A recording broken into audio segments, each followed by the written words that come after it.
Welcome back to the garage. Today's project is this New Holland 269 hay baler. I bought it out of a field and I went through most of it last year. I ended up doing about 200 bales with it.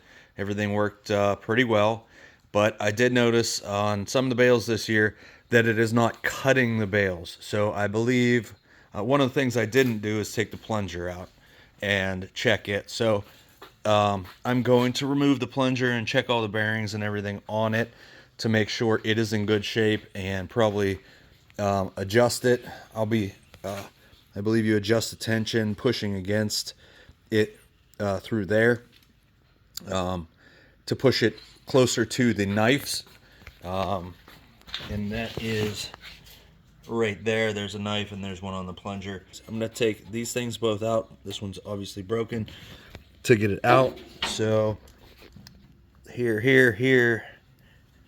or here and there on both of those, both on this side, and that should give me enough room to get it.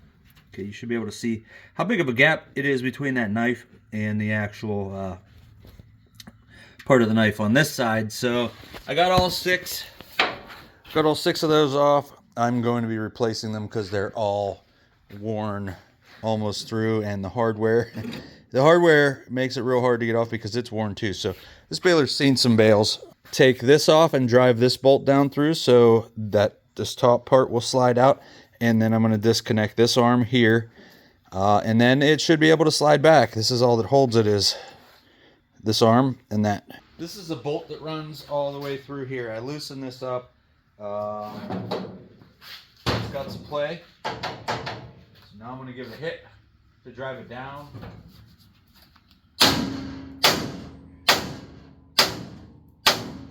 Took some serious persuasion.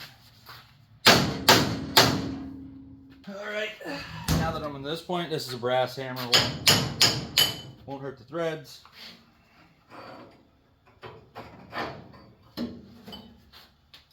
There it is. Alright.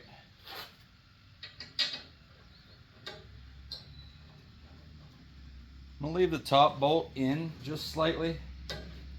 The reason I'm going to do that is because I want to rotate this all the way back so it's at the very end of its stroke. So when I go to take it out, it'll be as far as I can get it already right off the bat. So what I saw is this bearing has to come out, and once this bearing is just kept in here, so this screw will back out. It'll loosen these little, it's like a wedge that goes in there. It'll loosen those up, then this bearing will come out, and then this, if it gets pushed all the way to the back, it'll lift up out of the way, and this should slide past. So that's what I'm gonna try to do. All right, this is an adapter. It's an adapter to an air hammer to help. It taps on it as I try to loosen it.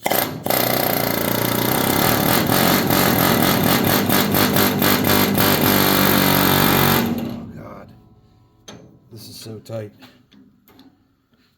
This bar is what came out from right here.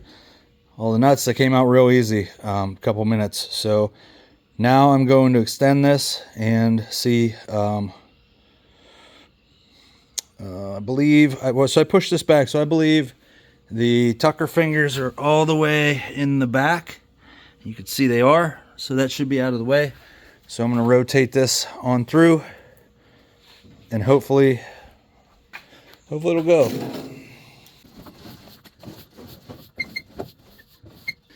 Okay, now I'm going to take this bolt out.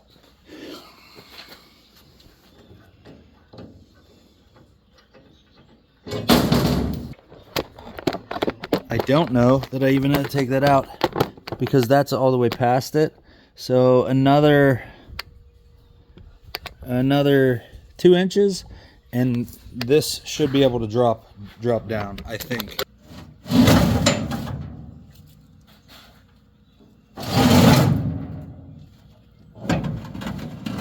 With that turned, it clears it. Okay, this I have that sitting on a pry bar.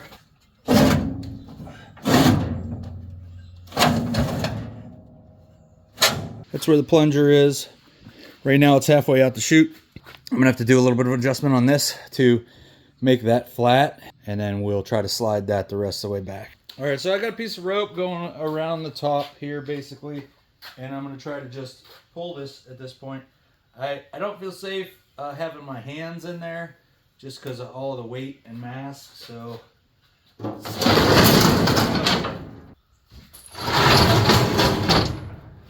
All right. Ugh. Oh, these bearings. This one feels terrible, like it's blown out. Okay, so here we are. Here's the, this is why I took this. I'm gonna have to bend this out, but this bearing is not moving.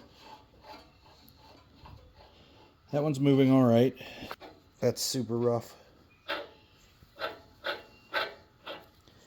That one spins.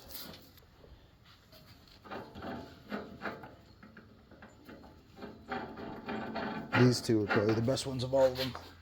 Well, I'm having a little trouble getting these bearings out since this is the setup. It's these, I think they're 1/4-inch pipe plugs. They go in here and they expand this joint to hold the bearing on. And so what I'm doing, and I've done it with 3 now. There's 2, and here's the third one. I'm drilling the center out as thin so I can get it pretty thin. And that basically relieves the pressure that it has against it. And then I'm taking that air hammer and hitting on the back side of it until it drives it off. I'm sorry, hitting on the back side of the bearing. So let's say this was here. I was hitting on the back side of this bearing until it drives it off of here. And then I take this easy out in here. And now the pressure is relieved on here, so it's not tight on that pipe plug, and it will come out. It may be a 3/8 pipe plug. I'm not positive, but this is so.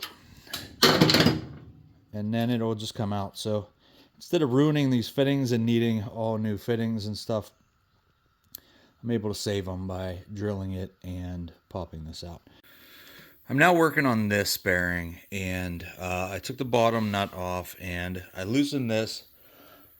I'm sorry, but it only goes to right here and then it binds. And this moves in and out. I couldn't figure out how to get this off because it locks up. So once I started moving it and I tapped it back and forth a bunch of times and I put the wrench on it and moved it back and forth, it turns out this doesn't have threads on it. So if you're bound up with that, no, it just doesn't have threads. Only the nut that this roller that would normally sit on that side. It is loose right now, but it is beat. I'm really glad I'm doing this because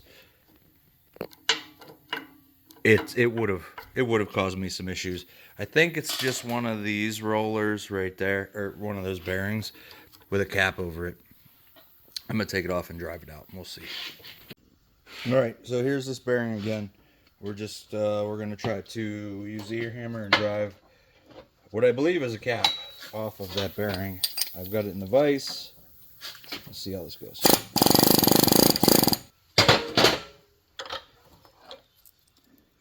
All right, so I guess this is one unit, not like I was thinking where I'm not gonna be able to replace. I'm gonna have to replace this whole thing, I guess. 6, one of these, 1 of these 1.75 inch, 12 of these with hardware, and 1 of these. All right, I got some parts in.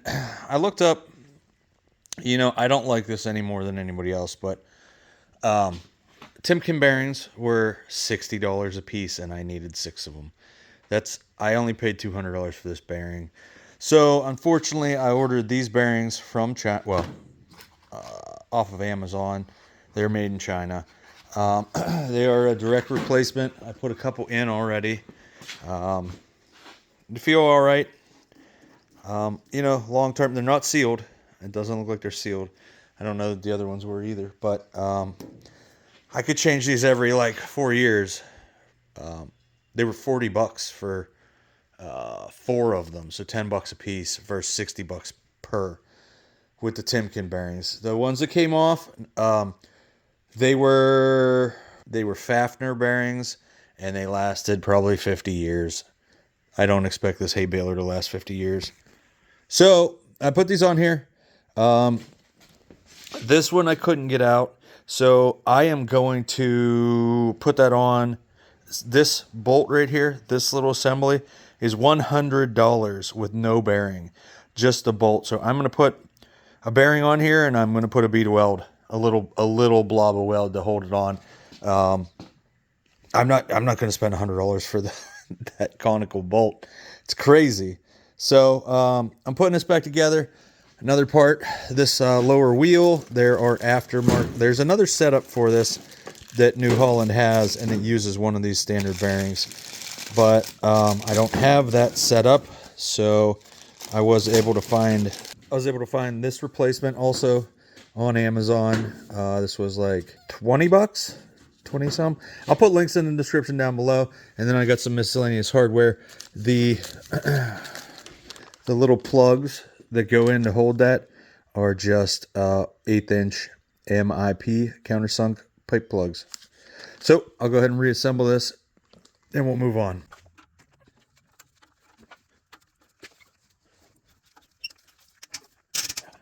All right, I'm gonna continue that all the way around. All right, this one still had a little bit of threads in there, so I knocked out the chunk of the old pipe plug that was still in there, and I got the thread in, and it's tight.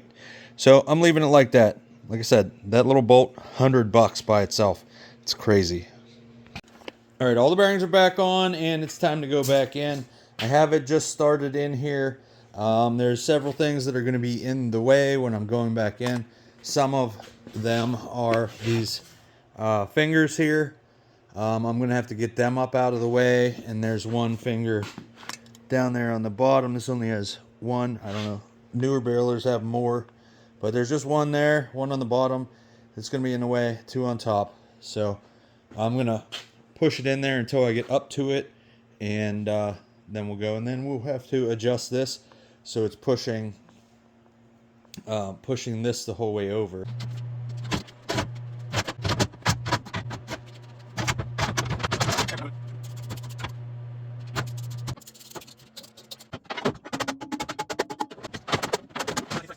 The back wheel is in there. This wheel needs lifted up to get on that level, and we should be back in its slot. Oh, geez. That was way more than I thought it would be. I got the plunger all in and hooked up. I am now going to adjust this so it has some pressure against this side, and I'm going to bring it out. Then we'll take the bottom one and tighten it. All right, so I have this all put back together, and I'm running it through once just to make sure that everything is still moving smooth. And it looks like this bearing here, apparently the new bearings are just a hair bigger, and it is binding, and it's binding on this, and this will not move. So I need to open this rail up a hair. Okay, so I got it so it'll spin over fine. It ended up not being that front bearing. It ended up being that side one that I adjusted. So basically I loosened it up, and then I ran it through one whole stroke. It set its own position while it was loose, and I tightened it back up. So this thing should be good to go. I hope this video helps you. If it does, please subscribe to my channel, because that helps me. It's free, and I appreciate it. Thanks for watching.